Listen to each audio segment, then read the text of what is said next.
या very good morning everyone. आज थोड़ा सा क्लास में लेट हो गए हम लोग, बट ठीक है, कोई बात नहीं। कल वाली क्लास में कोई दिक्कत आई आपको? Admissibility of electronic record, electronic अभिलेख की ग्राह्यता के संबंध में कोई भी परेशानी हो तो प्लीज मुझे बताइए। कोई समस्या उस टॉपिक में? चलिए आगे चलते हैं। देखिए, हमने कल एक शब्द को समझा था, कंप्यूटर आउटपुट। ये क्या होता है शब्द? कोई बताएगा मुझे? What is computer output? कोई बताएगा मुझे? बताओ बताओ। कोई भी डीवीडी और कोई कंप्यूटर से कॉपी करे, वीडियोस, फोटोग्राफ्स। ये तो बहुत लेमेन लैंग्वेज हो गई। कोई मुझे दूसरी, हाँ बताइए कविता, क्या होता है कंप्यूटर आउटपुट? प्रकाशीय, चुंबकीय, हाँ मतलब कंप्यूटर आउटपुट चालन मेमोरी जो संग्रहित उत्पादित अभी लिख दिया, कागज पर मुद्रित होती है या फिर नकल होती है, कॉपी होती है उसकी। ये सब चीजों को हम क्या कहते हैं? कंप्यूटर आउटपुट कहते हैं। सिंपल सी डेफिनेशन में समझ लीजिए कि अगर मान लीजिए पेन ड्राइव लगा के आपने पूरा कंटेंट निकाल लिया है, और पेन ड्राइव क्या होगा? उसका कंप्यूटर आउटपुट होगा।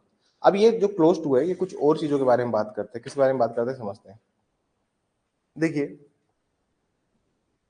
कंप्यूटर आउटपुट जो होगा वो इन कंडीशंस को, जो जो कंडीशंस दी गई है सबसेक्शन 1 के अंदर, वो इन सब चीजों के लिए विद रिस्पेक्ट में दिया जाएगा। जैसे मैं आपको एक बात बताऊं, आप जो भी कंप्यूटर आउटपुट ले रहे हो उसका यहाँ पे क्या मतलब होता है? उसका यहाँ पे मतलब होता है कि जो कंप्यूटर जो यूज कर रहे हैं, जैसे मान लीजिए आपके फोन में कुछ फोटो आपने बनाया था, मान लीजिए कहीं भी झगड़ा हो रहा था, आपने फोन निकाल के वीडियो शूट कर लिया, या फिर आपके सीसीटीवी ने कुछ रिकॉर्ड किया जो आपके कंप्यूटर में है, जो डीवीआर में है, आपके डिजिटल वीडियो रिकॉर्डर में है आपके। मान लीजिए अगर ये सब चीजें हैं, तो ये सब चीजों को क्या होगा? इसका मतलब कंप्यूटर आउटपुट का मतलब ये होता है कि सर वो चीज, वो कंप्यूटर, वो सोर्स आप रेगुलरली मॉनिटर करते हो, आपके द्वारा उसको यूज किया जाता है, आप ही के द्वारा यूज किया जाता है ना। मान लीजिए ये सीसीटीवी कैमरास लैंडलॉर्ड ने लगा रखे हैं। किसने लगा रखे हैं? मकान मालिक ने सीसीटीवी कैमरास लगाए हुए हैं। अब कल को इनको मेंटेन रेगुलर कौन कर रहा है? मैं कर रहा हूँ या लैंडलॉर्ड कर रहा है? भाई मकान मालिक ही कर रहा है। तो यहाँ पर क्या मतलब होगा, इसको पढ़िए एक बार। The computer output contains the information was produced by the computer communication device during the period।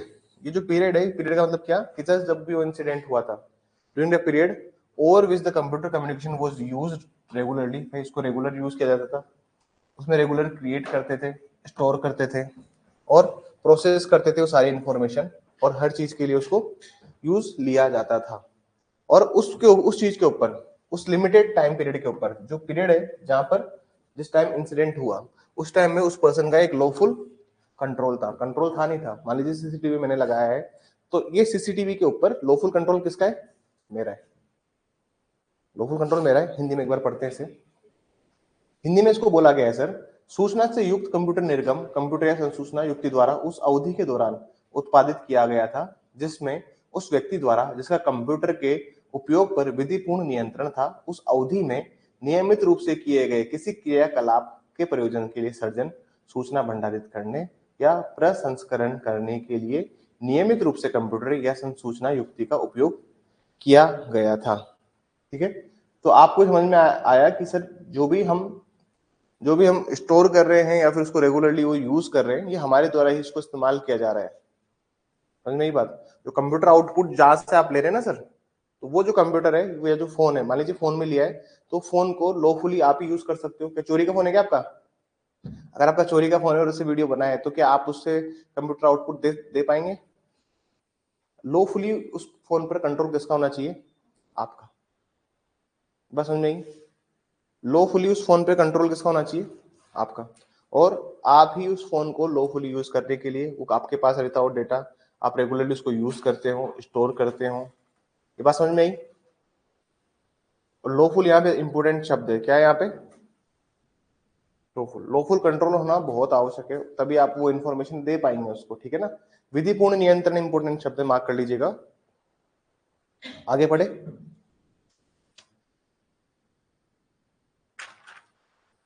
आगे पढ़ते हैं।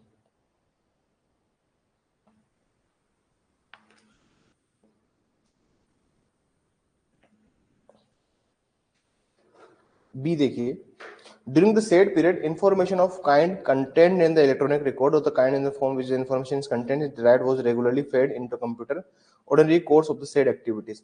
उक्त अवधि के दौरान इलेक्ट्रॉनिक अभिलेख में अंतर्विष्ट किस्म की सूचना का या उस किस्म के जिससे इस प्रकार के अंतर्विष्ट सूचना उत्पन्न की जाती है उक्त क्रियाकलापों के सामान्य अनुक्रम में कंप्यूटर द्वारा नियमित रूप से भरी गई थी। मतलब अगर सीसीटीवी से कोई वीडियो रिकॉर्ड हो रही है तो सर वो तो रेगुलरली हो ही रही है ना, ये थोड़ी ना कि उसी दिन सीसीटीवी लगाया था और उसी उसी पर्पज से लगाया था।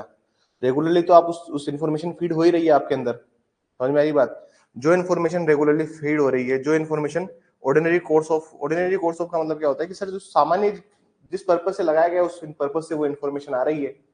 समझ में आई बात? तो जो कंप्यूटर है ना, जहां से आप कंप्यूटर आउटपुट ले रहे हो या आपके फोन से जो ले रहे हो, सर आपका काम था रोज रोज फोटोज खींचते थे आप इधर उधर के, रेंडमली एक दिन कोई ऐसा बाय मिस्टेक ऐसा फोटो आपसे कैप्चर हो जाता है, बाय मिस्टेकली रैंडमली कोई ऐसा फोटो आपसे कैप्चर हो जाता है जिसमें कोई आदमी किसी का मर्डर कर रहा था। समझिए क्या बात? तो सर आप तो रेगुलरली फोटोज खींचते हो लेकिन उसमें तो गलत हुआ ना आपके साथ। ये बात समझ में आई? आगे चले, बी प्रोविजन समझ में आ गया होगा आपको। अब जैसे मान लीजिए एक यहाँ पे जो दिया हुआ है ना, ड्यूरिंग द सेड पीरियड,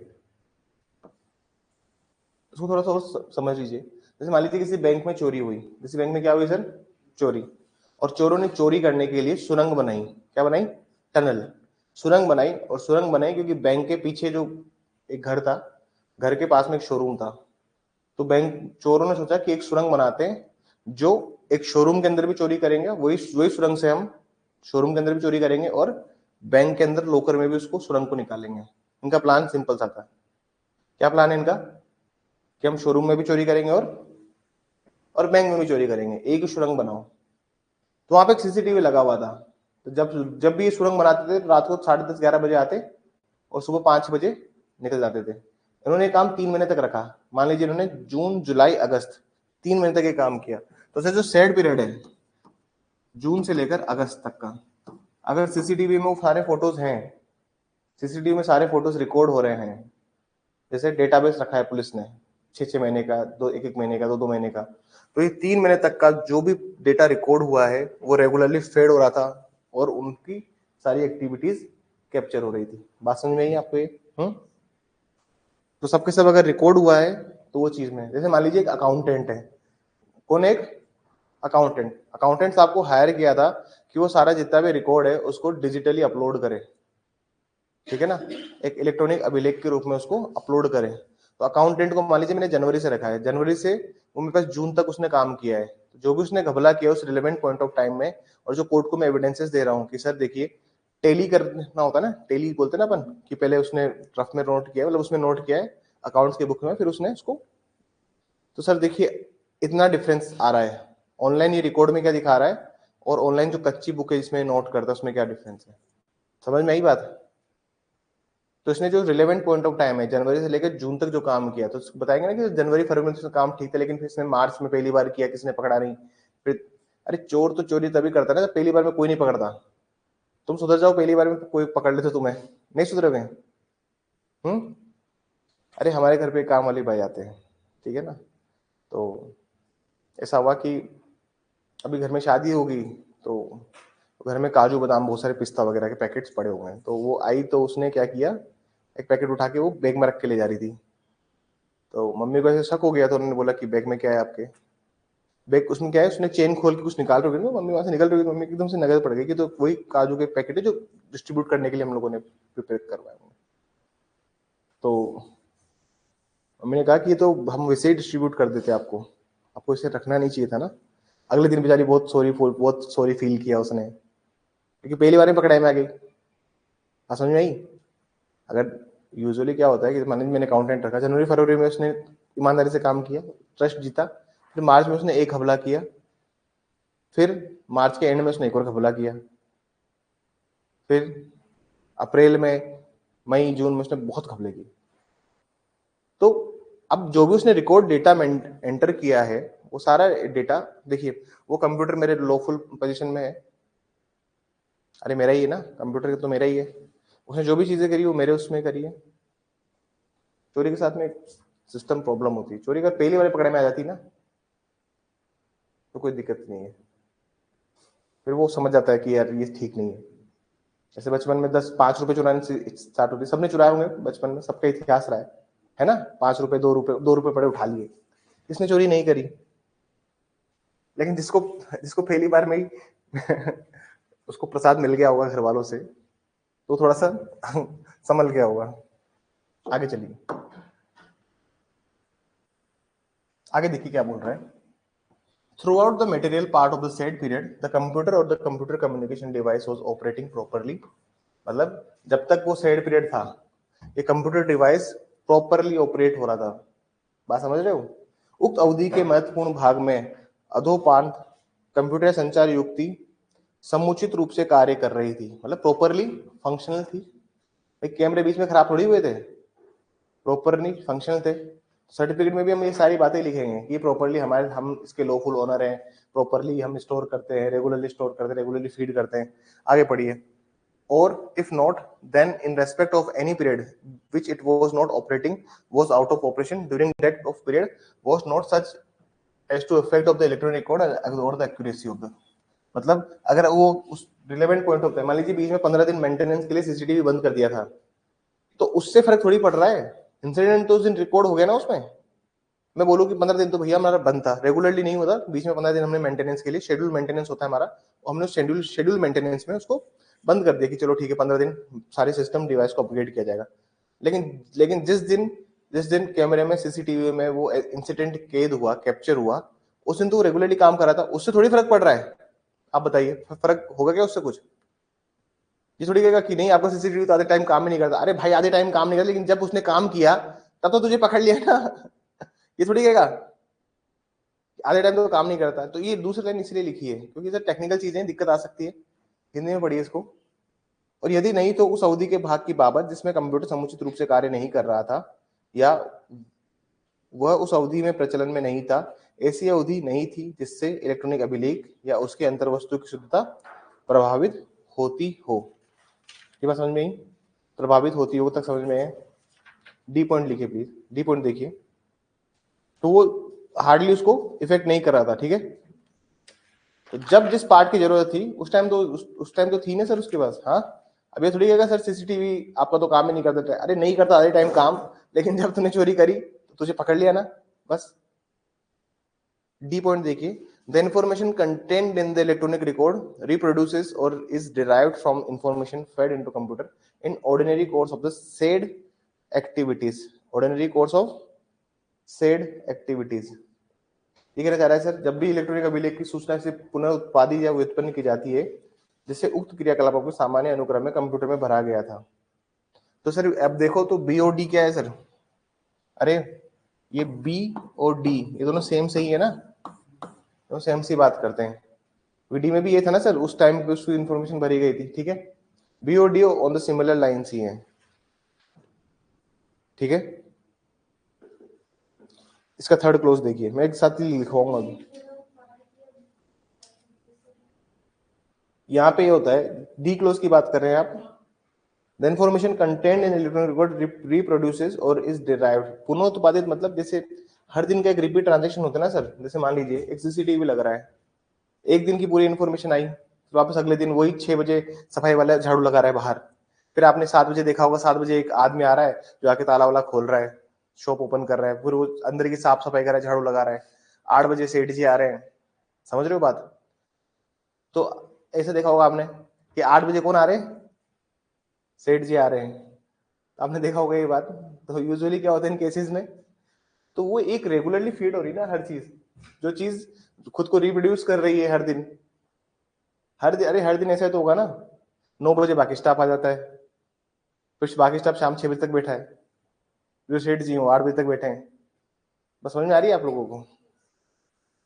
तो हर चीज वो दिन चीज रिप्रोड्यूस कर रही है, और जब वो चीज खुद को रिप्रोड्यूस करे तो उसको कहेंगे हम ऑर्डिनरी कोर्स, जो सामान्य अनुक्रम में जो चीजें चलती है वैसी ही वो चीजें काम कर रही है।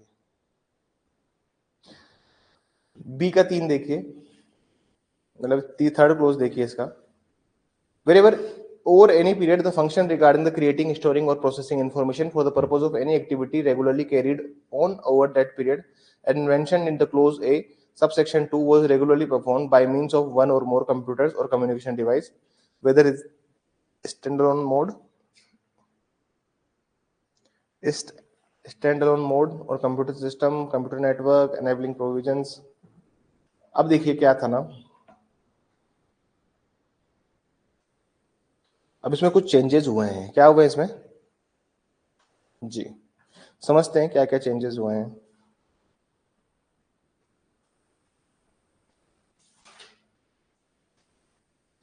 इसका मतलब क्या होता है समझना।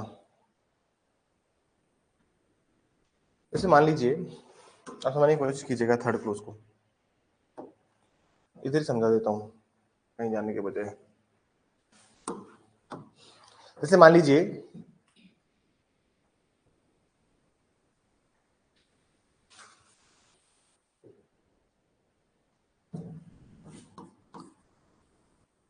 सर ये कंप्यूटर है गोपालपुरा में, कहाँ पे,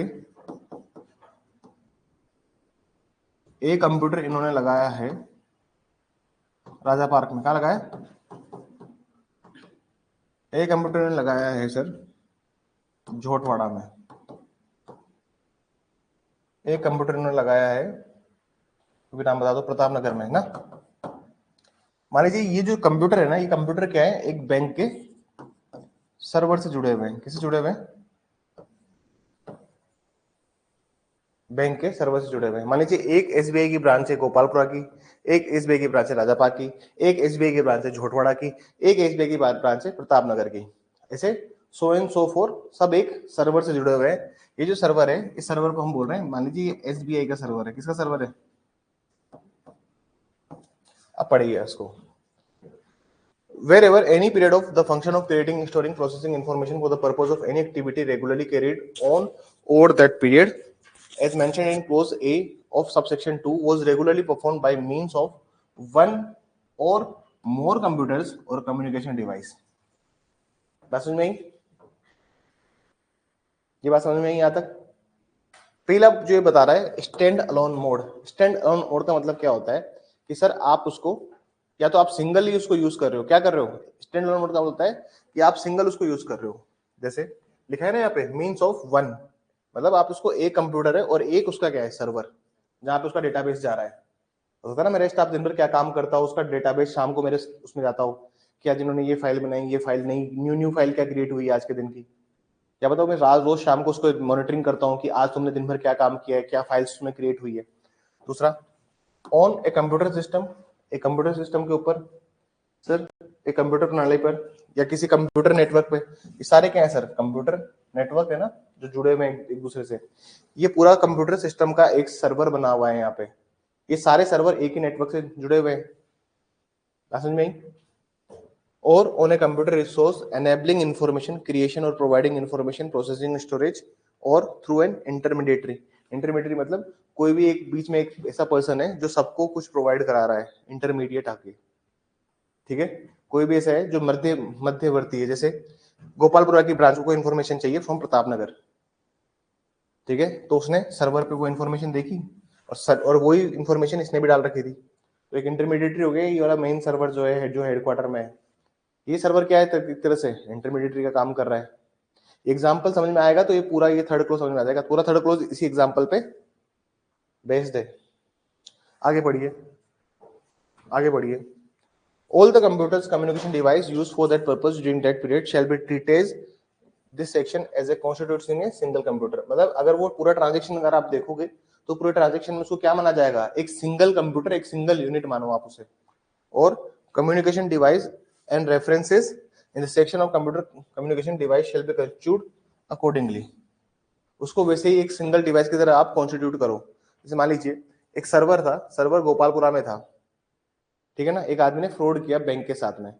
अब बैंक ने अपना स्टेटमेंट दिया उसके अंदर, तो बैंक के सर्वर से जो स्टेटमेंट आया, जैसे एक आदमी ने क्या किया सर, एक नकली फर्जी रजिस्ट्री बनाई, फर्जी रजिस्ट्री बना के उसने गोपालपुरा बैंक से लोन लिया।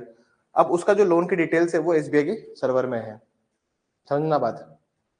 फिर उसने प्रताप नगर की एसबीआई ब्रांच में गया, वहां पे जाके उसने वो फर्जी डीड लगाई, लेकिन उस मूर्ख को ये पता नहीं था कि दोनों बैंक एक ही है, तो इनका सर्वर भी तो एक साथ होगा। तो जैसे ये बात सर्वर ने नोट करी तो उसके खिलाफ चीटिंग का केस बनाया, बनाया नहीं बनेगा चीटिंग का केस, 420 का मामला है। तो कि एक ही रजिस्ट्री पे बार बार लोन कैसे उठा सकता है? या तो यही रजिस्ट्री फर्जी है, या फिर तूने पहला वाला लोन चुका दिया। जब तूने पहला वाला लोन चुका दिया होता तो सर्वर में शो थोड़ी करता। बात समझ में आई? कैसे काम करेंगे? अब जो पूरा ट्रांजेक्शन है, इस ट्रांजेक्शन को एक सिंगल कंप्यूटर यूनिट मानो, या सिंगल कम्युनिकेशन डिवाइस के थ्रू मानो। कम्युनिकेशन डिवाइस में भी इसमें होता है, जैसे मान लीजिए आपके घर का वाईफाई है, अब आपके घर के वाईफाई को 4 लोग शेयर करते हैं। आपके घर का वाईफाई है, उसको 4 लोग शेयर करते हैं अलग अलग। जब वो 4 लोग शेयर कर रहे हैं आपके घर का वाईफाई, तो वो कम्युनिकेशन डिवाइसेस भले अलग अलग है, लेकिन जब वो ट्रांजेक्शन में आप उसको एज ए कंसिडरिंग होल मानोगे, भाई हाँ ये ट्रांजेक्शन जो है एक साथ हुआ है, क्योंकि वो सब चीजें क्या है सर, वो सब चीजें इस चीज से जुड़ी हुई है कि वो सब थ्रू एक इंटरमीडिएटरी के थ्रू आपको इंटरनेट प्रोवाइड हो रहा है। हो सकता है ना कि एक इंटरनेट प्रोवाइड करने के लिए कंपनी हो, जैसे आपने एयरटेल फाइबर लिया हुआ है, जियो फाइबर लिया हुआ है, या एक्सीटेल लिया हुआ है, कोई सा भी इंटरनेट प्रोवाइडर लिया हुआ है, ये सब कौन है? इंटरमीडिएटरी है तो कौन है? सारे के सारे इंटरमीडिएटरी, जिनसे आप इंटरनेट ले रहे हो। तो इन प्रोविजंस को देखिए, पूरा क्लोज तीन इस डायग्राम पे आधारित है। ये समझ में आएगा तो पूरा क्लोज तीन समझ में आएगा। उसको पढ़ना है 2 बार और समझ में आ जाएगा। चौथा देखिए, और सर चौथा बहुत इंपॉर्टेंट है। अब आपका पूरा जो जो चौथा मतलब समझ लीजिए कि 63 का जो 4 है ना सर, ये पूरे के पूरे इलेक्ट्रॉनिक रिकॉर्ड की एक तरह से सोल है, बॉडी है। क्यों बॉडी बोल रहा हूँ सर? क्योंकि जो सर्टिफिकेट देने की बात मैं इतने दिनों से कर रहा हूँ, वो सर्टिफिकेट कहाँ दिया हुआ है? 63 के 4 में। 63 के 4 को देखिए, in any proceeding where it is desired to give a statement, desired to give statement in evidence by the virtue of this section, a certificate doing any of the following things shall be submitted along with the electronic record as instances where it is being submitted for the admissions namely। ये कहना चाह रहा है sir इसमें कि किन्हीं कार्रवाई में जायज धारा के आधार पर साक्ष्य के विवरण दिया जाना वांछित है। निम्नलिखित बातों में से किसी बात का पूरा करते हुए प्रमाण पत्र को प्रत्येक बार इलेक्ट्रॉनिक अभिलेख के साथ वहां प्रस्तुत किया जाएगा जहां इसे स्वीकृति के लिए प्रस्तुत किया गया हो। लिखा हुआ ना सर? इसके लिए क्या किया जाएगा? एक प्रमाण पत्र दिया जाएगा। ये कह रहा है सर, आपको इलेक्ट्रॉनिक रिकॉर्ड जब भी देना है तो उसके साथ में आप क्या दीजिए सर? एक सर्टिफिकेट दीजिए। क्या दीजिए? एक सर्टिफिकेट देना मैंडेटरी होगा, ठीक है? क्योंकि इन्होंने क्या लिख दिया है? Shall be submitted. तो ये मैंडेटरी है। दिस इज मैंडेटरी कि भैया ये तो भरना ही पड़ेगा, आपको देना ही पड़ेगा। हिंदी में पढ़ते हैं, किन्हीं कार्रवाई में जायज धारा के आधार पर साक्ष्य में विवरण दिया जाना वांछित है। जो करना मांग दिया जाना वांछित है। निम्नलिखित बातों में से किसी बात का को पूरा करते हुए प्रमाण पत्र को प्रत्येक बात इलेक्ट्रॉनिक अभिलेख के साथ वहां प्रस्तुत किया जाएगा जहां इसे स्वीकृति के लिए प्रस्तुत किया गया है, अर्थात स्वीकृति के लिए प्रस्तुत किया गया है। अब यूजुअली क्या होता है कि जब भी आप सर्टिफिकेट कोर्ट में देने लगते हो तो कोर्ट में एक सर्टिफिकेट का जो फॉर्मेट दिया हुआ है, अब इनको यहाँ पे लिखना चाहिए था साफ साफ, कॉपी पेस्ट इतना मारते हैं लोग कि इनको लिखने का भी ध्यान नहीं रहता। ये जो सर्टिफिकेट है ये किसके अकॉर्डिंग होगा? शेड्यूल पार्ट ए, इसके अकॉर्डिंग सर्टिफिकेट होगा। एक बार जाके देखिए सर्टिफिकेट का शेड्यूल, पीछे एक बार शेड्यूल निकालिए पैरेट में। अब इनको ये चीज लिखना चाहिए था ना, इतनी कॉपी पेस्ट मारने लगे हैं लोग कि इन्होंने कोई नई चीज ऐड करी है तो उनको भी इन्होंने नहीं लिखा। अच्छा लिखा है इन्होंने, सब सॉरी सबसे बाद में लिखा है, देखो यहाँ लिखा है इन्होंने, ऊपर नहीं लिखा, नीचे लिखा है सबसे एंड में आते आते।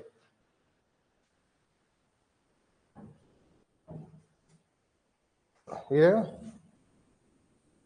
सबसे लास्ट में लिखा है certificate specified in the schedule, लिखा है। तो शेड्यूल में आपको दिख गया होगा, अनुसूची में दिख गया होगा कि भाई सर्टिफिकेट किस तरह से होगा। इसे ये एक फॉर्मेट दिया हुआ है कि किस फॉर्मेट में सर्टिफिकेट आपको देना होगा।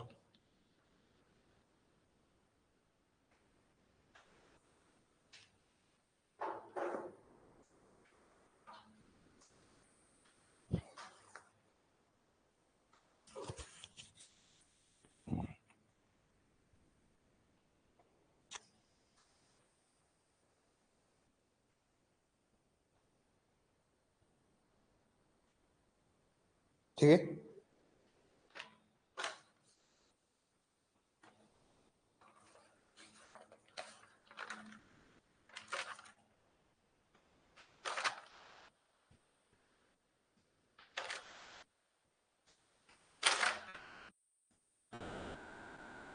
आगे देखिए, आगे देखिए सर्टिफिकेट के अंदर क्या क्या चीज लिखनी पड़ेगी सर? आपको आइडेंटिफाई करना पड़ेगा इलेक्ट्रॉनिक कोड, बताना पड़ेगा ना कि सर ये मेरे द्वारा दिया जा रहा है, हाँ, और मैंने इसका लॉफुल यूज किया है, ये मेरे लॉफुल कंट्रोल में है, मैं इसको इन्फॉर्मेशन रेगुलरली फेड करता हूँ, ये सब बताना पड़ेगा। जो भी आपको, अब जो भी मैंने पढ़ा ना सेक्शन 2 के अंदर, सेक्शन अरे क्लोज 2 के अंदर पढ़ा ना हमने, वो सारी जो शर्तें हैं वो सब लिखना पड़ेगा। और वो सारी शर्तें ही कोई इन्होंने उसने शेड्यूल में लिखा है। अब शेड्यूल में कहाँ से लिखा है? उसमें से लिखा है। टेक्निकली देखा जाए तो इनको शेड्यूल देना नहीं चाहिए था। वकील साहब इतने तो समझदार होंगे ही ना, एक सर्टिफिकेट बना ले और शेड्यूल 2 की जो कंडीशन, मतलब जो इसकी जो कंडीशंस हैं, सब सेक्शन 2 की जो कंडीशंस हैं उसको फुलफिल कर दे। लेकिन उन्होंने एक दे दिया है तो ठीक है, अच्छी बात है। आगे देखिए, giving such particulars of any device involved in the production of that electronic record as may be appropriate for the purpose of showing to the electronic record produced by the computer communication in subsection A to E. जो subsection A to ई के अंदर जो सब चीजें दी हुई है sir, A to ई वाली भी लिखनी है आपको। इसके जो पहले वाला क्लोज था, इसके पहले वाला क्लोज था वो 2 की बात करता था, लेकिन उसने लिखा नहीं, अब ये 3 की बात करता है। आगे देखिए, dealing with any of the matters which the conditions mentioned in subsection 2 relate, ये भी लिखा हुआ है इसने। सबसेक्शन 2 में जो भी कंडीशंस है वो भी उसके उसमें होनी चाहिए। आगे लिखिए, and purporting to be signed by the person charge of the कम। अब भाई उस आदमी की क्या होंगे सर?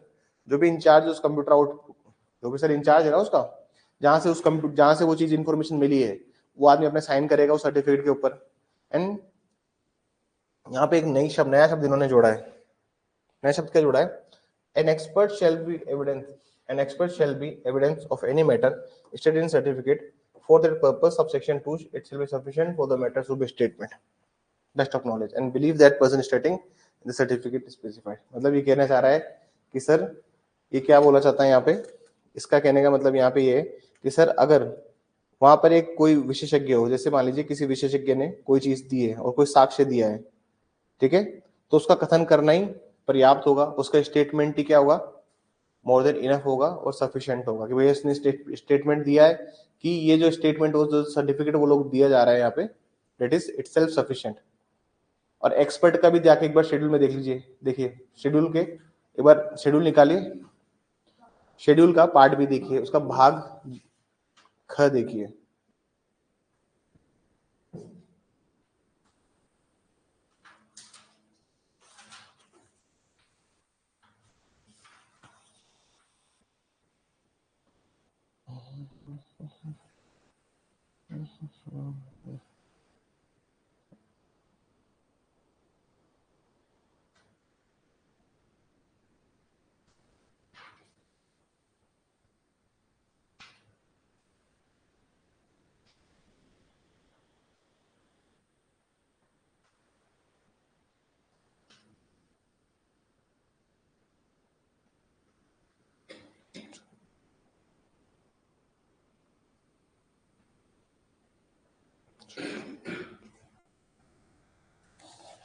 ठीक है, रेडी चल राइट? यहां तक समझ में आया सर? समझ आई गणित? डू अंडरस्टैंड हम क्या समझे यहाँ पे? ओके, हम आगे चले, चलिए।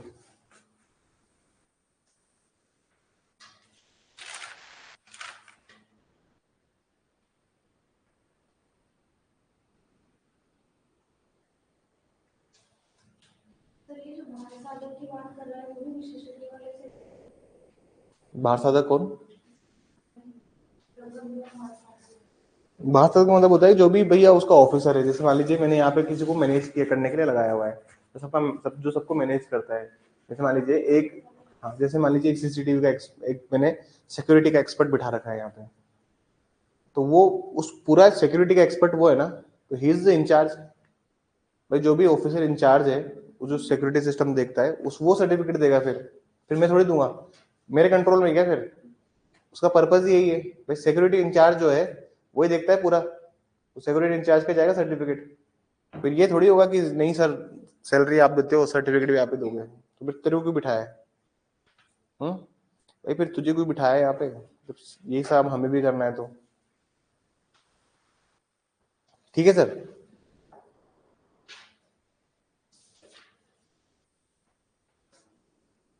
अब इसने नीचे जो 2 प्रोविजंस दिए हुए, ये दो प्रोविजंस फालतू फंड के प्रोविजंस हैं, इसको ये अब अननेसेसरी इन प्रोविजंस को एक्सटेंड करने के लिए, उसको खींचने के लिए दो प्रोविजंस और दे दिए हैं, इसको भी पढ़ लीजिए।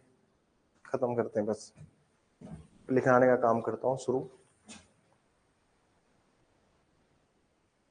सर ये बोल रहा है कि जो भी इंफॉर्मेशन आपने ली है किसी कंप्यूटर या कम्युनिकेशन डिवाइस से, या कोई भी इंफॉर्मेशन आपने सप्लाई करी है, वो एक अप्रोप्रिएट फॉर्म में होनी चाहिए।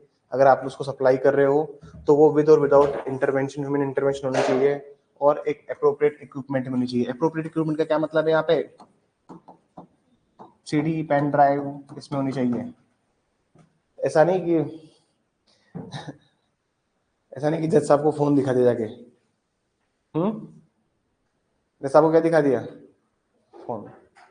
मैं 2018 में असिस्टेंट प्रोफेसर था, 2018 में, 17-18 की बात है। मैं असिस्टेंट प्रोफेसर था, तो एक बार मैं से स्टाफ रूम में लेक्चर के बाद बैठा था अपने, तो मैं ऐसे बैठ के मैंने क्या देखा, तो एक बच्चा आया मेरे पास, प्रोजेक्ट मैंने बना लिया है, एक बार फाइनल करने से पहले आपको दिखाना है। मैंने कहा दिखाइए। तो बच्चा क्या करता है सर, अपना फोन देता है और फोन में ऐसे करता है, देखिए सर पढ़िए, लो सर पढ़ो। मैंने कहा प्रॉपरली लेकर उसको प्रिंट आउट निकाल के, या कि अपने लैपटॉप में दिखाओ या पीसी में दिखाओ, फोन में थोड़ी दिखूंगा। मुझे कुछ रीड करना है, कहीं पे रिमार्क देना है, कहीं पे रिव्यू डालना है, मैं वो फोन में कैसे डालूंगा? अरे होता है ना MS वर्ड में रिव्यू का ऑर्डर होता है ना, कि आप वहां पे रिव्यू करके एक हेड नोट ऐड कर सकते हो साइड में। तो रिव्यू करना है मेरे को, कोई चीज ये लाइन ठीक नहीं लग रही, मैं चाहता हूँ यहाँ पे 2 वर्ड और आप ऐड करो, तो मैं रिव्यू करना चाहता हूँ, अब प्रॉपरली लाओ ना। तो वैसे ये भी कह रहे हैं कि सर अगर आप कोई भी सप्लाई कर रहे हो तो उसको एक एप्रोप्रिएट इक्विपमेंट में लेके आओ। ऐसा नहीं पार्टी कोड के सामने फोन चला के दिखा रही है, देखो सर, लो सर चलाओ, देखो ये देखो सर देखो। तो जज साहब कहेंगे भैया मुझे क्या मिल रहा है, ऑन द रिकॉर्ड क्या आ रहा है? तो तेरा फोन ले जाएगा अभी वापस। या तो जज साहब को फोन दिखाने के लिए कोई दिखाए ना, ओके ठीक है हम जब्त कर रहे हैं, सर्टिफिकेट दे देना।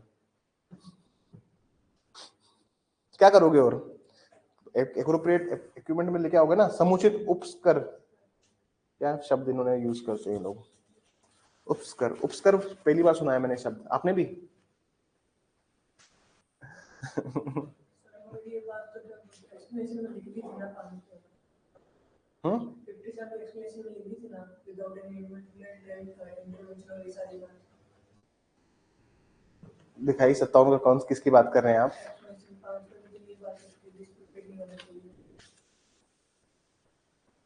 कहाँ लिखा 5 में? नहीं नहीं, ऐसा नहीं लिखा हुआ है, उसका मतलब ये नहीं है 5 का एक्सप्लेनेशन। 5 का क्या मतलब है?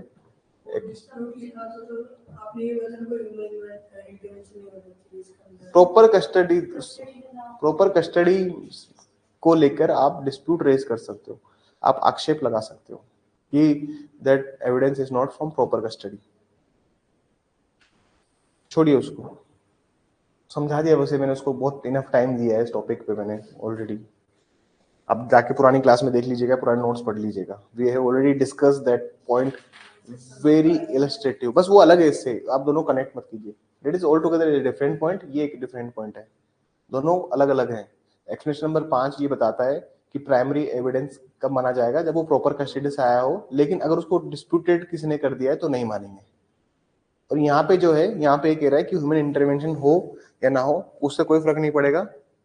आपने जो भी ह्यूमन इंटरवेंशन का क्या मतलब होता है? ह्यूमन इंटरवेंशन मतलब ये होता है, जैसे मान लीजिए डिजिटल रिकॉर्ड है, तो ह्यूमन इंटरवेंशन से तो आपको मिल रहा है ना, वो कोई पेन ड्राइव लगा के आपको देगा ना। और कुछ कुछ ऐसे होते हैं जो विदाउट ह्यूमन इंटरवेंशन होते हैं। क्या पता कोई बोल रहा हो कि सर हम तो पूरी DVR दे देंगे आपको, क्या क्या बोल रहे हैं? अरे पूरी DVR ले जाओ, कोई ह्यूमन इंटरवेंशन नहीं चाहिए। क्या बोल रहा है? सर ये फोन में रिकॉर्ड है, फोन ही ले जाओ, DVR चाहिए DVR ले जाओ। और ह्यूमन इंटरवेंशन क्या हो जाएगा? उसी DVR को लगा के पेन ड्राइव में कॉपी कर लिया तो ह्यूमन इंटरवेंशन हो गया। समझ में आई कि कैसे ह्यूमन इंटरवेंशन और दोनों की बात हम कर रहे हैं? अरे CCTV में रिकॉर्ड हुआ है DVR में, आप चाहते हो कि कोई ह्यूमन इंटरवेंशन नहीं होना चाहिए, लेकिन यहाँ पे लिखा नहीं ना कि कहीं पे ह्यूमन इंटरवेंशन नहीं होना चाहिए, यहाँ लिख रहा है हो या ना हो कोई फर्क नहीं पड़ता, एप्रोप्रिएट उसमें दो। तो अगर आप हार्ड डिस्क दे रहे हो तो वो भी एप्रोप्रिएट ही है, वो पार्ट ऑफ कोर्ट का रिकॉर्ड है ना। वो क्या है? वो कोर्ट का रिकॉर्ड है। कोर्ट में क्या होता है ना सर, ज्यादातर CD में देने के लिए बोलते हैं। किसमें बोलते हैं? CD की एक तो पतली होती है, और CD के उसके ऊपर नीचे को ऐसे स्टेपल करके पन्ने के साथ वो चिपक जाती है। बाकी पेन ड्राइव होगी, पेन ड्राइव इधर उधर गिरती फिर रही है, कहीं से पेन ड्राइव निकल के गिर जाए फाइल से। डीवीआर होता है, अब डीवीआर भी तो निकल सकता है। 2 GB की आती है शायद डीवीडी, डीवीडी 2 GB की आती है, और सीडी जो आती है वो 750 MB की आती है ना, ऐसा ही कुछ है ना। अब जैसे मान लीजिए मैंने डीवीआर दे दिया उनको, इतना बड़ा पूरा हार्ड डिस्क, तो फाइल में तो घुसेगी नहीं, तो उसके लिए क्या करेंगे फिर उसको माल खाने में जमा कराते हैं। कहाँ कराते हैं जमा? माल खाने में।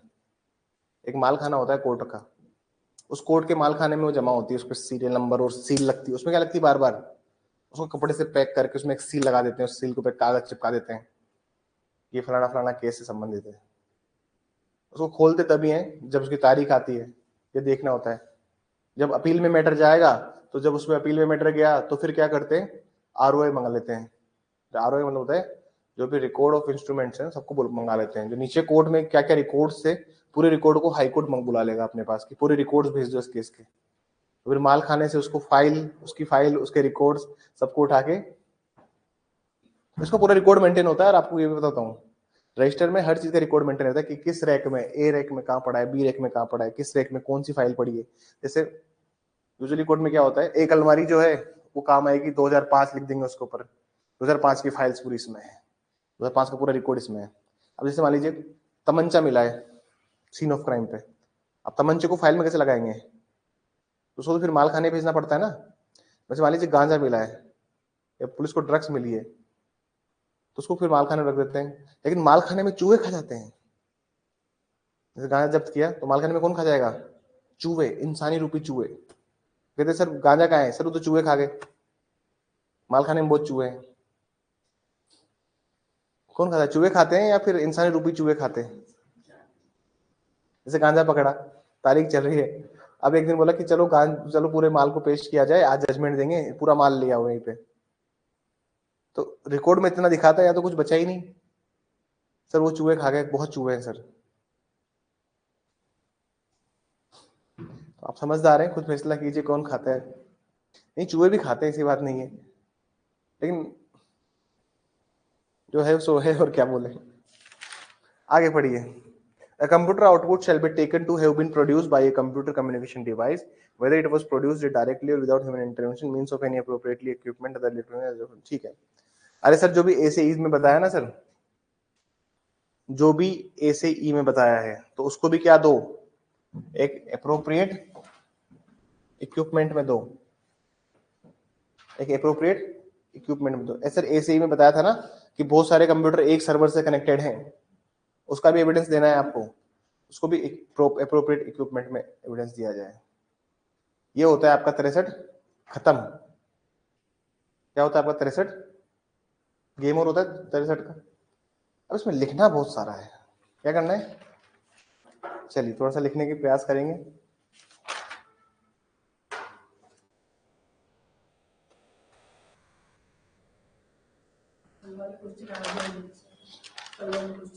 कौन सा कल वाला क्वेश्चन, क्या लिखवाया था? हाँ तो अब धीरे धीरे सारे आ जाएंगे, डोंट वरी, सबको सबको कवर करेंगे, आधे से ज्यादा कवर करेंगे। डॉक्यूमेंट बता ही दिया, हाँ, और इलेक्ट्रॉनिक रिकॉर्ड भी बता दिया, अब डायरेक्ट भी पढ़ा दिया, ऑलमोस्ट ऑलमोस्ट करा ही दिया। सिर्फ एक जजमेंट के बारे में तो हमें डिस्कस करना है, जजमेंट ही बचा है, सब कुछ तो हो ही गया होगा। जजमेंट बचा है सिर्फ कि क्या जर्नी है पीवी संधू से लेकर टी नसीर तक की। पूरा नाम बताया कोई, टी नसीर का कल लिखा था ना मैंने आपको, T Nasir alias it is a tough name. हाँ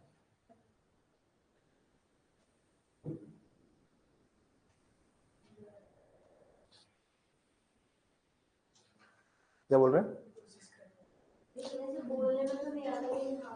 ठीक है लिख देना आप एग्जाम में। चलिए लिखना स्टार्ट कीजिए। 61 लिखा दिया था मैंने, 61 लिखवा दिया था ना जी, 62 से लिखिए, सेक्शन 62 लिखिए। The contents of electronic record, the contents of electronic record may be proved according to section 63, according to section 63, according to section 63, electronic अभिलेख की अंतर्वस्तु, इलेक्ट्रॉनिक अभिलेख की अंतर्वस्तु, इलेक्ट्रॉनिक अभिलेख की अंतर्वस्तु, इलेक्ट्रॉनिक अभिलेख की अंतर्वस्तु धारा 63, धारा 63 के उपबंधों के अनुसार साबित की जाएगी। धारा 63 के उपबंधों के अनुसार साबित की जाएगी। धारा 63 के उपबंधों के अनुसार साबित की जाएगी। The contents of electronic records may be proved in accordance to section 63, ठीक है ना, साबित की जाएगी। पैराग्राफ लिखिए, थोड़ा सा बैकग्राउंड लिखते हैं, ठीक है ना, थोड़ा सा बैकग्राउंड लिखते हैं। इलेक्ट्रॉनिक एविडेंस का कहां से आए थे, यूनिसेट्रल पूछ सकते हैं आपसे, लिख लीजिए थोड़ा सा। In view of the evolution, in view of the evolution of computer technology, of computer technology, of computer technology, computer तकनीक, कंप्यूटर तकनीक के विकास के दौरान, कंप्यूटर तकनीक के विकास के दौरान, कंप्यूटर तकनीक के विकास के दौरान संयुक्त राष्ट्र द्वारा, संयुक्त राष्ट्र द्वारा, संयुक्त राष्ट्र द्वारा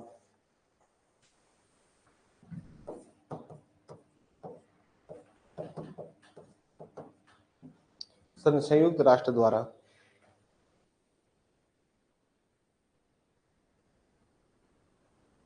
evolution of computer technology,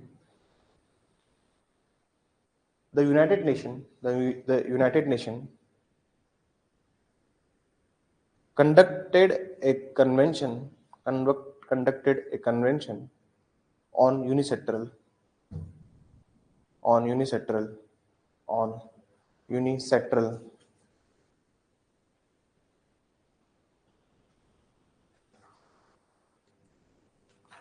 unilateral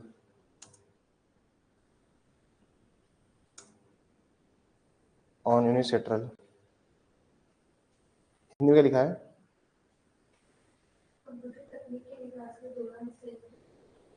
संयुक्त राष्ट्र द्वारा 1996 में 1996 में 1996 में 1996 में अंतर्राष्ट्रीय व्यापार, अंतर्राष्ट्रीय व्यापार, अंतर्राष्ट्रीय व्यापार कानून पर एक सम्मेलन किया गया, कानून पर एक सम्मेलन किया गया।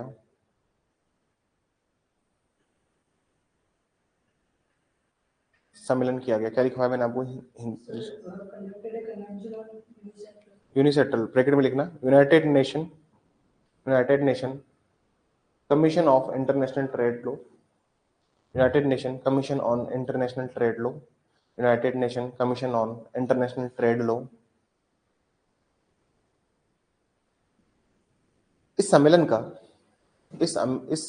इस सम्मेलन का भारत एक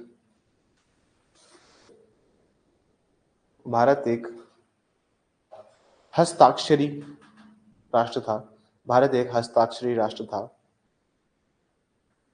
India was the signatory member, India was the signatory member of unilateral, India was signatory member of the unilateral,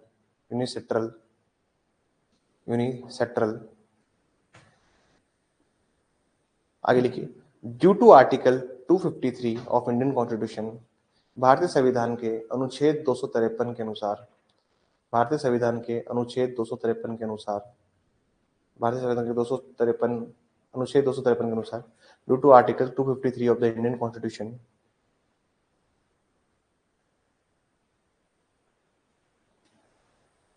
India can make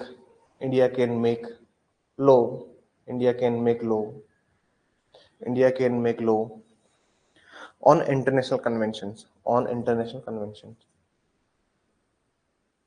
अनुच्छेद 253 के अनुसार भारत उन विधियों पर कानून बना सकता है, भारत उन विधियों या विषयों पर कानून बना सकता है, भारत उन विधियों या विषयों पर कानून बना सकता है जिनका वह अंतर्राष्ट्रीय सम्मेलनों में हस्ताक्षरी सदस्य है, जिनका वह अंतर्राष्ट्रीय सम्मेलनों में हस्ताक्षरी सदस्य है। हस्ताक्षरी सदस्य है। इंग्लिश में कहाँ तक हुआ है? International conventions. ठीक है, पैराग्राफ में करके लिखिए।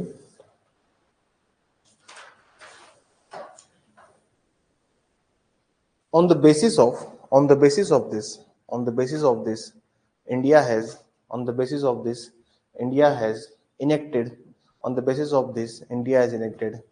Information Technology Act 2000। इस आधार पर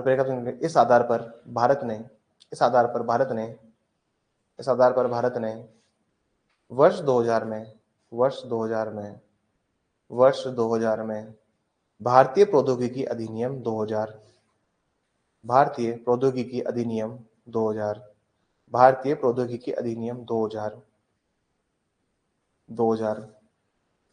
को गठित किया तथा and the legislature has added section 65A and 65B, and the legislature has added section 65A and 65B in the Indian Evidence Act 1872. Added section 65A and 65B of the Indian Evidence Act 1872 किया तथा इसके फलस्वरूप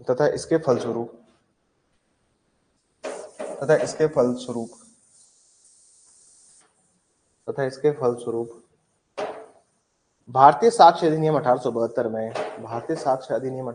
में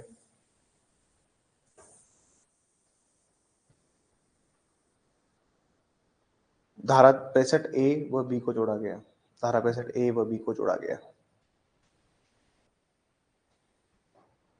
Now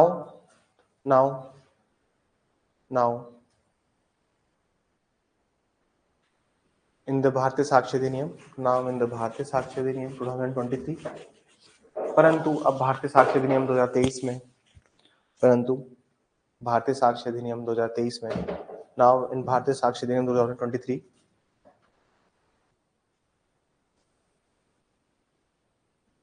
these sections known as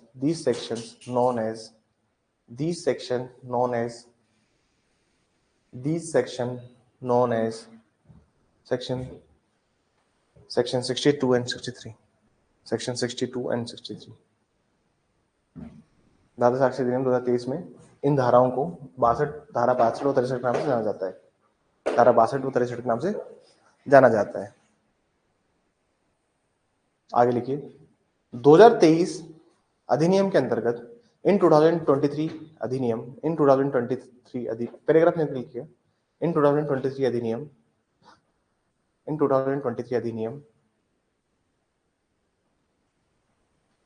The legislature has added one more provision। 2023 अधिनियम में विधायिका द्वारा एक और प्रावधान को जोड़ा गया।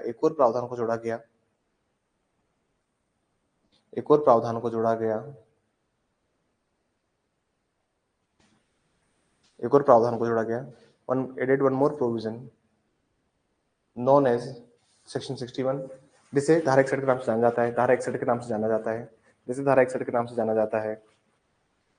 This provision enables the court जाना जाता है।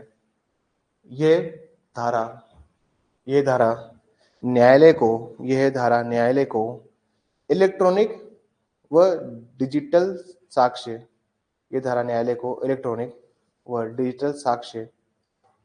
की ग्राह्यता के लिए सशक्त बनाती है। This provision enable the court to admissible electronic or digital record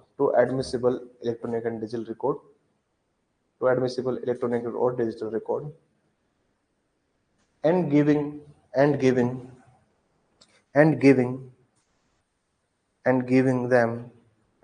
them the same legal effect validity and enforceability as to other document, as to other document, as to other document, as to other document। ये धारा, ये धारा वही विधिक प्रभाव, ये धारा वही विधिक प्रभाव कोमा विधि मान्यता, विधि मान्यता और परिवर्तनशीलता, और परिवर्तनशीलता प्रदान करती है, और परिवर्तनशीलता प्रदान करती है, जो कि किसी कागज के अभिलेख की होती है, जो कि किसी कागज के अभिलेख की होती है, जो कि किसी कागज के अभिलेख की होती है, जो कि किसी कागज के अभिलेख की होती है।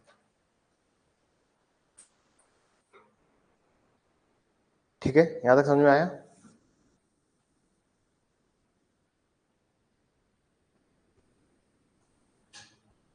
देखिए आगे, एस पर पैराग्राफ जन के लिखना, एस पर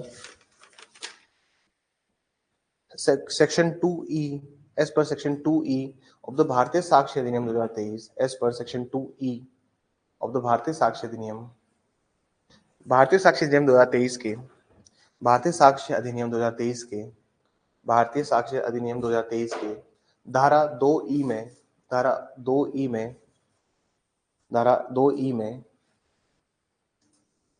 दस्तावेजी साक्ष्य को परिभाषित किया गया है, दस्तावेजी साक्ष्य को परिभाषित किया गया है। Section 2E,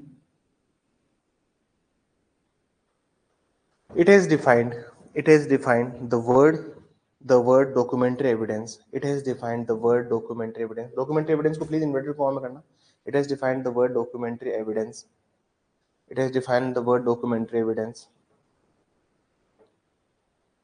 here in documentary evidence, here in documentary evidence, यहाँ दस्तावेजी साक्ष्य में, यहाँ दस्तावेजी साक्ष्य में, यहाँ दस्तावेजी साक्ष्य में, दस्तावेजी साक्ष्य में इलेक्ट्रॉनिक या डिजिटल अभिलेख को भी सम्मिलित किया गया है, यहाँ दस्तावेजी साक्ष्य में इलेक्ट्रॉनिक या डिजिटल अभिलेख को भी सम्मिलित किया गया है। here in this documentary evidence, the legislature has recognized electronic or digital record, electronic or digital record, has recognized electronic or digital record for the purpose of documentary evidences, for the purpose of documentary evidences।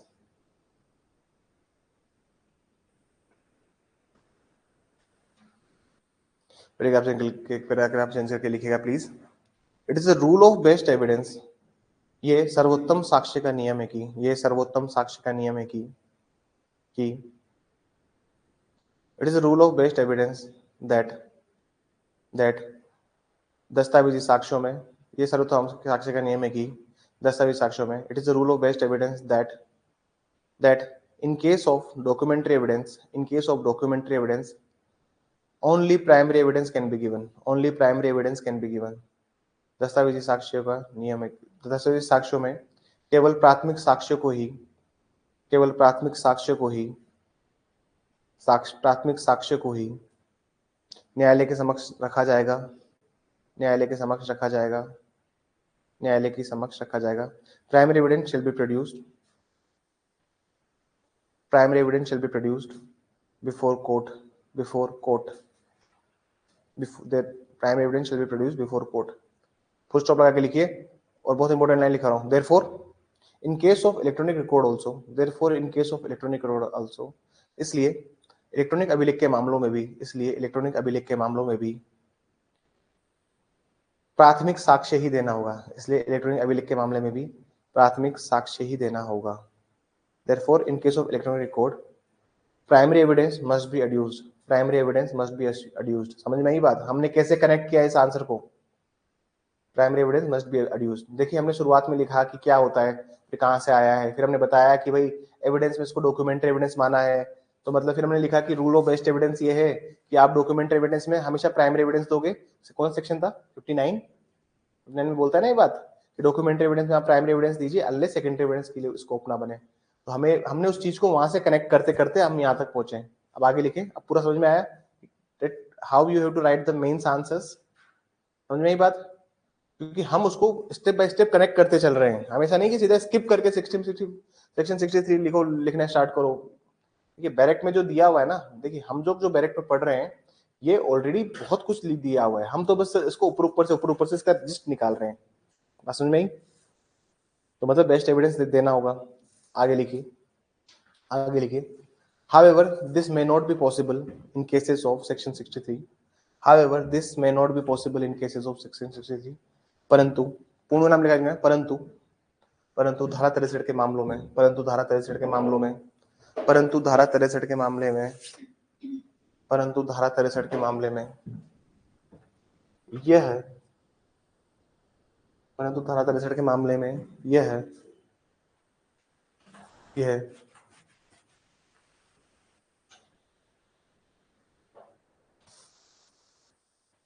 यह नहीं किया जा सकता, यह नहीं किया जा सकता, यह नहीं किया जा सकता, यह नहीं किया जा सकता कि मामले में यह नहीं किया जा सकता कि प्राथमिक साक्ष्य दिए जाएं, प्राथमिक साक्ष्य दिए जाएं। It's not possible. However, this may not be possible in all the cases. Section 63 that primary evidence can be given.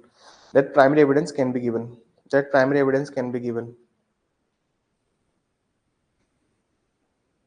That primary evidence can be given. Paragraph संख्या लिखिए।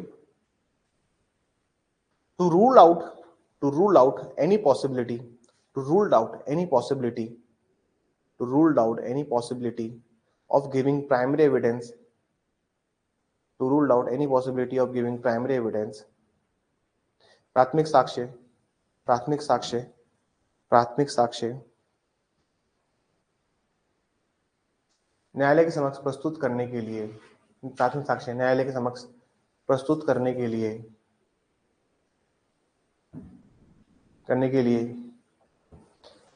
धारा 63, धारा 63, धारा 63 के प्रथम, धारा 63 के प्रथम, धारा 63 के प्रथम उपबंध में, प्रथम उपबंध में एक विधिक उपधारणा दी गई है, एक विधिक उपधारणा दी गई है, एक विधिक उपधारणा, उपधारणा मत देखिए, उपधारणा is not a very good term.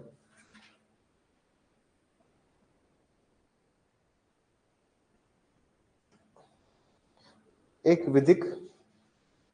विधिक कल्पना की गई है, एक विधिक कल्पना की गई है, एक विधिक कल्पना की गई है, एक विधिक कल्पना की गई है। कहां तक लिखवाया था हिंदी में, इंग्लिश में? Primary evidence. For that purpose, section 63 clause 1, section 63 clause 1 recognized, section 63 clause 1 recognized a legal fiction, a legal fiction, a legal fiction,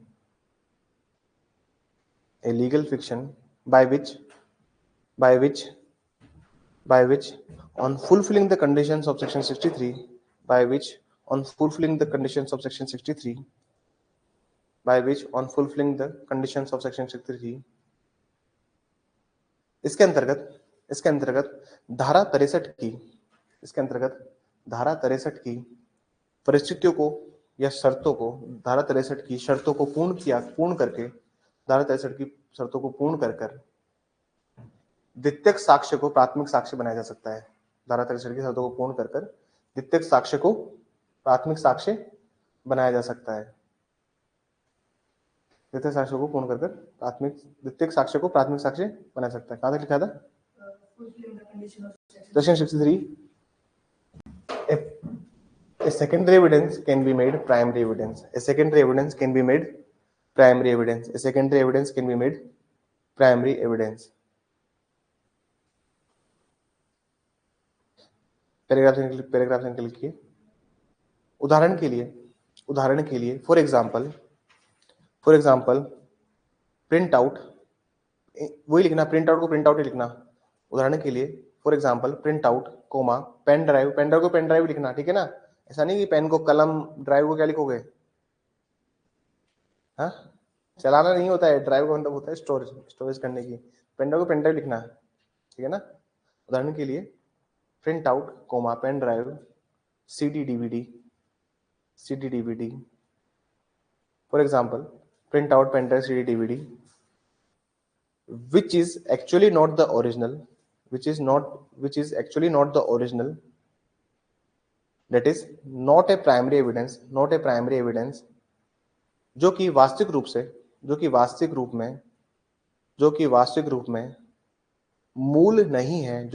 रूप में मूल नहीं है, अर्थात प्राथमिक साक्ष्य नहीं है, जो कि वास्तविक रूप में मूल नहीं है, अर्थात प्राथमिक साक्ष्य नहीं है,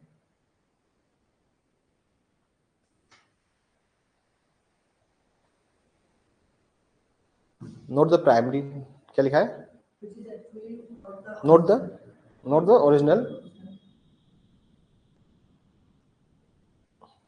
it means they are not the primary evidence, it means they are not the primary evidence, however on fulfilling the conditions of section 63,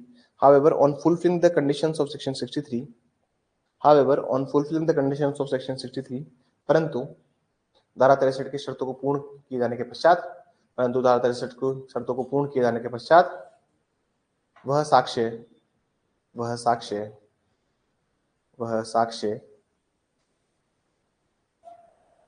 पूर्ण किए जाने के पश्चात वह साक्ष्य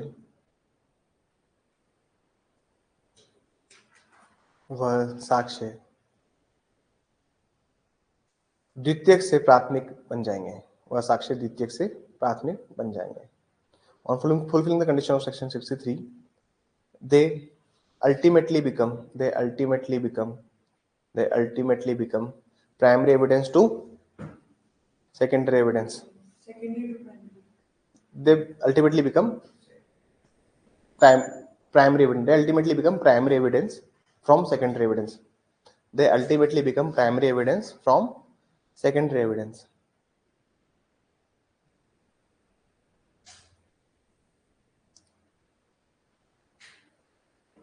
पैराग्राफ संख्या लिखिए, इलेक्ट्रॉनिक अभिलेख शब्द को भारतीय साक्ष्य अधिनियम 2023 में इस लिखिए, electronic record is not defined under भारतीय साक्ष्य अधिनियम 2023. Electronic record is not defined under भारतीय साक्ष्य अधिनियम 2023. इलेक्ट्रॉनिक अभिलेख को भारतीय साक्ष्य अधिनियम 2023 में परिभाषित नहीं किया गया है, नॉट डिफाइंड अंडर भारतीय साक्ष्य अधिनियम 2023, but it is defined in परंतु इसे धारा 21T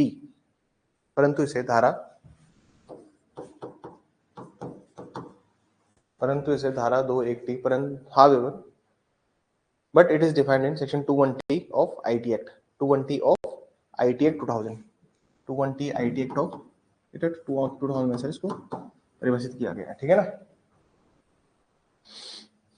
समझ में आई कहानी? तो यहाँ पे मैंने आपको क्लोज 1 पूरा लिखवा दिया है, अपार्ट फ्रॉम बैरेक्ट में जो लिखा है उसके अपार्ट फ्रॉम लिखा दिया है. एक क्वेश्चन लिख लीजिए, व्हाट इज कंप्यूटर आउटपुट, ये लिखवा दूंगा, व्हाट इज कंप्यूटर आउटपुट.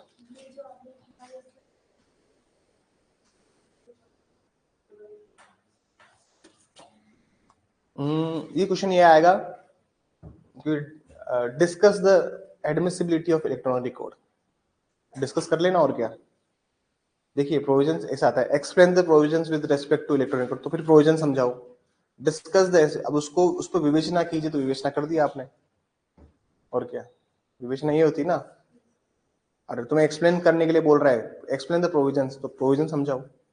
समझ में ही ऐसे बोलते हैं, discuss the provisions with respect to admissibility of electronic record with the help of case laws, तो फिर केस लॉज में आपको सर्टिफिकेट बता देना कि कंडीशंस क्या क्या है. कंडीशंस ये हैं, कंप्यूटर आउटपुट होना चाहिए 2(1)A में ये कंडीशन है, बी में कंडीशन है, सब कंडीशंस लाइन से लिख के खड़ करके जस्ट लिख के खत्म करो और एक केस का नाम लिख दो, you will get the score. What is computer output, computer निर्गम